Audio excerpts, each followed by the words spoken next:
My Lords, my Amendment 134 seeks to ensure that the conservation measures envisaged by this bill are actually delivered for the liability period. Now, the premise of the bill is that the EDPs, the sum of money is paid for a government-endorsed plan, which will last for 10 years on the understanding that compensatory conservation measures will be provided elsewhere.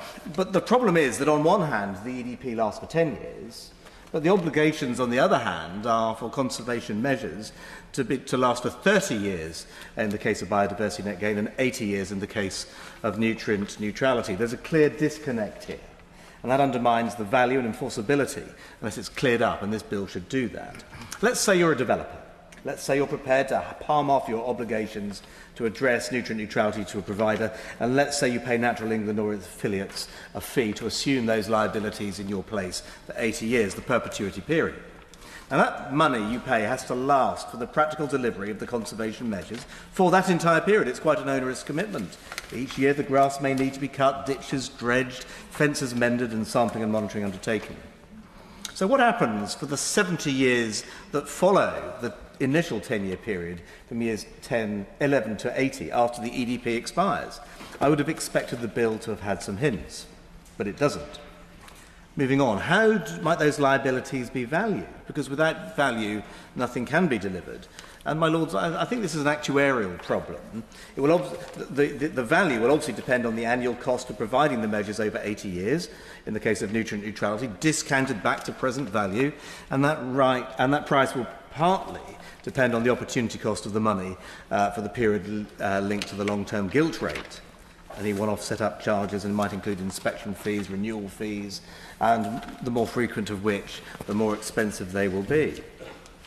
The valuation is important because unless there's sufficiency, there can be no guarantees that the conservation measures a developer has purchased will actually be delivered. And on the bill, all this is silent. Now, pricing aside, I spoke at committee about the enforceability of the conservation measures contemplated by the EDP that the house builder has purchased. So I now want to focus on those not who will deliver the conservation measures, which have been paid for, and the enforceability of those measures. This isn't something that can be left to Natural England to make up as they go along, as they have done so far, working at a snail's pace, chopping and changing as they go. That's no way to address a generational requirement. It needs to be on the face of the bill, so that any measures that need to be secured, for as long as it takes, in a structure that transcends the normal lifespan of a company or a partnership. And of course there are ways of recognising these legal obligations, either in contract or by a charge or covenant at the Land Registry, and all of these are enforceable, but Land Registry claims in particular require the lottery of a court or a tribunal case. And, my Lords, I ask, who's going to be bothered in 75 years, in the year 2100, to litigate in court the fag end of 5 years of a nutrient neutrality deal that may get off the ground next spring, or even, for that matter, in 25 years? That is, if the operator hasn't run out of money and gone bust in the meantime. So it's important that the obligations to deliver these measures are recorded in a form that can go the distance and be enforced without the uncertainty of litigation. So this is where the Section 106 agreement comes in. A Section 106 agreement is a legal contract between the state and the developer that's tied to a planning permission. It requires the developer, inter alia the provider, to provide or fund the benefits to mitigate the impact of new development. They are legally enforceable, and breaches can be subject to the criminal law. So the obligation doesn't die, say, with the bankruptcy or failure of the operator, is attached to the land. It is permanent. So we'll all be gone in 80 years, but the obligation to deliver on the promises that we are making here today in this chamber will persist. And that should be exercising us. But none of it's in the bill. None of it's contemplated by the bill, and it should be ringing alarm bells that the body that's meant to be advising ministers hasn't got it into the bill either. Without enforcement, the public can have no confidence that the conservation measures will be delivered. Neither for those who've ponied up the cash to buy the mitigations can have conservation either.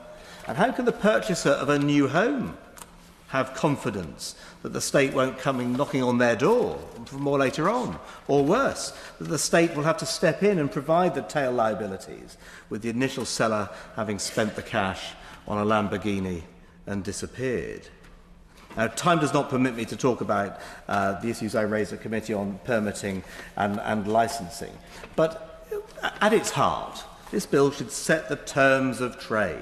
What the step-in rights will be, how will the obligations be enforced, and to my view, it should be set down as Section 106 for the reasons I gave.